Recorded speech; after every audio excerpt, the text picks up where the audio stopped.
Assalamualaikum warahmatullahi wabarakatuh. Apa kabar anak-anak Ustazah? Ustazah doakan semoga anak-anak Ustazah selalu sehat dan tetap semangat. Hari ini jumpa lagi dengan Ustazah Mega dalam pembelajaran tema dengan pemantapan materi, gagasan pokok, dan gagasan pendukung. Sebelum kita memulai pembelajaran pada hari ini, marilah kita membaca lafaz Bismillahirrahmanirrahim. Semoga kegiatan kita mendapat ridho dan diberkahi oleh Allah Subhanahu wa Ta'ala. Adapun tujuan pembelajaran yang akan kita pelajari yaitu siswa dapat menentukan gagasan pokok dan gagasan pendukung yang diperoleh dari teks lisan, tulis, dan visual. Pada video pembelajaran sebelumnya, Ustazah sudah menjelaskan mengenai arti dari gagasan pokok dan gagasan pendukung. Namun, pada video kali ini Ustazah akan kembali mengulas arti dari gagasan pokok dan gagasan pendukung. Gagasan pokok adalah ide pokok atau ide utama yang terdapat dalam sebuah paragraf. Anak-anak Ustazah harus mengingat bahwa gagasan pokok itu merupakan ide pokok atau ide utama yang terdapat dalam sebuah paragraf. Sedangkan gagasan pendukung berisi penjelasan-penjelasan yang mendukung gagasan pokok. Untuk menentukan gagasan pokok pada suatu paragraf, anak-anak Ustazah bisa melakukan hal-hal sebagai berikut. Yang pertama, tentukan kalimat utama. Karena gagasan pokok itu diambil dari kalimat utama.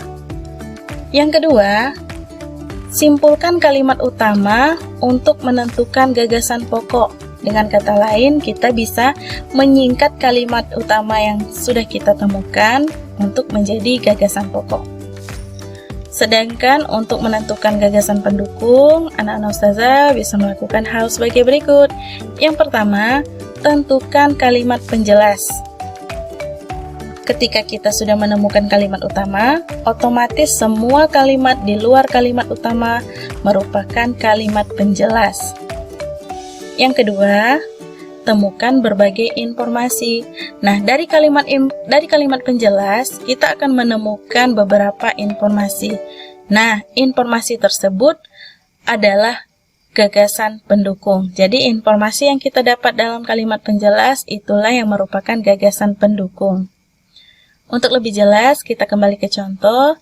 Di sini ada sebuah teks yang berjudul Tari Kuda Gepang. Tarian kuda gepang merupakan tarian yang berasal dari Kalimantan Selatan. Tarian ini menceritakan tentang kegagahan pasukan berkuda yang dipimpin oleh seorang raja yang gagah dan berani. Tari kuda gepang ini biasanya ditarikan dengan penuh semangat. Tarian ini dahulunya dibawakan untuk menyambut para raja dan juga untuk menyambut para tamu undangan, pengantin, dan juga pejabat tinggi pemerintahan. Dari teks tersebut, kita harus mencari mana yang disebut dengan gagasan utama, gagasan pokok, dan mana yang disebut dengan gagasan pendukung. Kita lihat di sini, berdasarkan teks kita sudah menemukan kalimat utama. Mana kalimat utamanya? Yaitu tarian kuda gepang merupakan tarian yang berasal dari Kalimantan Selatan. Kita lihat pada teks. Di sini ada di awal paragraf, tarian kuda gepang merupakan tarian yang berasal dari Kalimantan Selatan. Anak-anak Ustazah, ini merupakan kalimat utama. Nah, dari kalimat utama inilah akan menjadi gagasan pokok. Apa gagasan pokoknya? Kita lihat dalam kalimat utama. Ada kata berasal tadi. Berarti gagasan pokoknya asal tari kuda gepang. Seperti yang Ustazah jelaskan tadi, bahwa untuk menentukan gagasan pokok, kita harus menyingkat kalimat utama, menyimpulkan apa yang disampaikan dalam kalimat utama. Kalimat utamanya apa?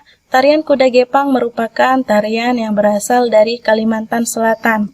Jadi, bisa kita simpulkan bahwa gagasan pokoknya adalah asal tari kuda gepang.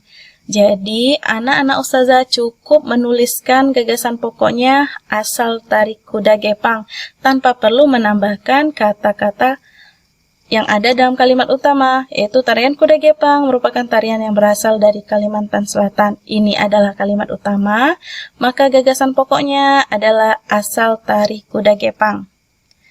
Bagaimana Nana Ustazah? Sudah paham dalam menentukan gagasan pokok dan kalimat utama? Ustazah berharap anak-anak Ustazah tidak keliru lagi dalam menentukan gagasan pokok, karena gagasan pokok diambil dari kalimat utama. Sekarang kita tentukan kalimat penjelas.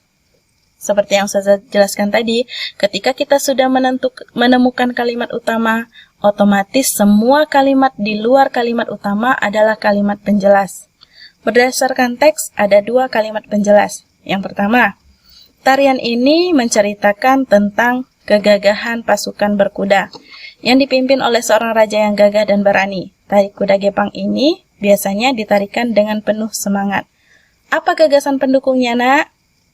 Gagasan pendukungnya bisa kita ambil dan bisa kita simpulkan, yaitu asal-usul tarian. Tarian di sini yang dimaksud adalah tarian kuda gepang. Apa asal-usulnya? Asal-usulnya sudah terjawab pada kalimat penjelas. Jadi anak-anak Ustazah ketika diminta menuliskan gagasan pendukung, cukup antum tuliskan asal-usul tarian. Penjelasannya di mana Ustazah? Penjelasannya ada di kalimat penjelas.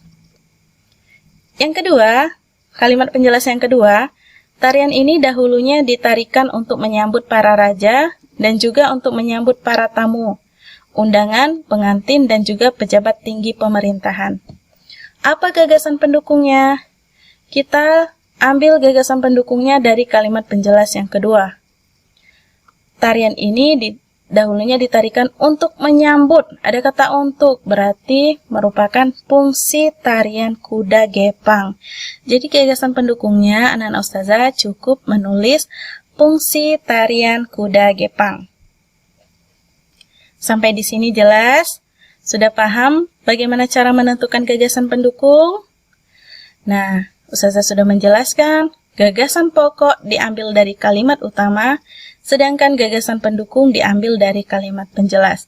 Apa itu gagasan pokok? Gagasan pokok adalah ide pokok atau ide utama dalam sebuah paragraf, sedangkan gagasan pendukung merupakan penjelasan-penjelasan yang mendukung gagasan pokok.